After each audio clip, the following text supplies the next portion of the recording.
India is today celebrating its maiden National Space Day. It was on this very day last year that we became the first country ever to land on the moon's southern polar region and only the fourth to land on the moon. Now, the day is also meant to highlight the significant role of the Indian Space Research Organization, that is also ISRO, in the field of science and technology, the success so far and the challenges and goals ahead. And to tell us all about this is a man himself, Deepak Bopana. My colleague spoke to the chairman of the ISRO. Listen in. A warm welcome to all our viewers. As India celebrates its first ever National Space Day, this day probably was not going to be possible if history was not created exactly about a year ago. 23rd August 2023. That's when India created history. ISRO created history by landing on the surface of the moon. Joining me today is Dr. S. Somanath, Chairman of ISRO. Sir, you've of course been the brain behind Chandrayaan 3 and of course the success of various other space programs in the country, and more importantly, you put India on the global space map today. Firstly, I'd like to thank you for joining us today. Thank you so much. And as India celebrates, National Space Day, what do you think is the importance of the day? Landing on the moon has been an enigma for many, starting from the space age, the fierce competition that erupted early 60s to reach moon and then land human on the moon. Now that story is well behind us. Over a period of time, the interest on the moon came down across nations. But then there is a new interest in going to moon. Every nation is trying to make it a point to reach moon. And that's why you have been seeing many missions happening in the recent times.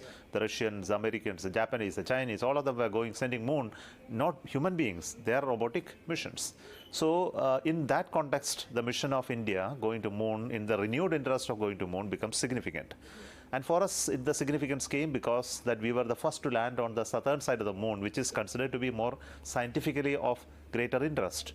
So, and we were the first to do that. And we were the fourth to be on the moon on a robotic lander. So, and also it came on a time then we were landing. There were other missions all trying to go along with us to go to moon and land, and many of them were struggling. So in that context, leaving behind our experience of 2019, not able to land softly, the event on 23rd August 2023 became an historic event for all of us. And you said the significance. In many sectors, the importance and significance of this will be felt. The first and foremost in the minds of young people, students, researchers, and for them it's a confidence giver on the might of India to develop such a capability, do it on our own will, do it from India based on technologies that were developed in India. Second, it gives every Indian a pride of being an Indian craft, reaching the moon and putting our flag on that. That gives you a second, a pride. Looking at the scientific goals and accomplishment in that, it has been historical that the Chandrayaan 1 was the craft that identified presence of water on the moon, even after so many years of exploration of the moon. And it was the remote sensing instrument on the Chandrayaan 1, an American instrument as well as an Indian instrument, found out the traces of water, later corroborated by further findings. Now Chandrayaan 3 is going to do that. But even Chandrayaan 2, the OHRC camera was one of the highest resolution images ever produced on the moon, which was used by other agencies now. And the orbiter was functional for such a long time. Such a long time, yes. And Chandrayaan 3, of course, found out many of the scientific findings. Yesterday, one of the important findings came in the I was just going to come to that, because it's been a year. I'm sure, all this while we've been talking about just the landing, but after the landing, a host of experiments have been conducted by ISRO. Yeah. Take us through this latest finding and how interesting is it?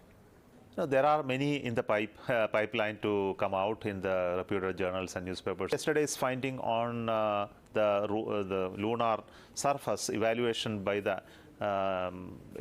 spectral characterization of the materials on the surface gave a different finding, and it talked about the origin of the moon. It where from the material on the surface came, and that linking has been very, very significant. It's a new finding because it's called the ocean of magma, if I'm not mistaken. Is it something like that, or what does it exactly signify for viewers, of course, who probably do not understand scientifically what does it mean? Magma refers to more of a volcanic nature, or the molten material nature of the surface of the creation of the materials on the surface. So as we see, you see the moon today as a dead material, not having any molten core, unlike the Earth. Earth, the surface of Earth is so thin. Most of it is molten and it is moving inside in the molten. Whereas the moon is considered to be more of a cool down as a solid material, but still having certain activity taking place. But this suggests, the evaluation suggests that this material could have been ejected out of such a process where once it was molten and then over a period of time it cooled down to create this.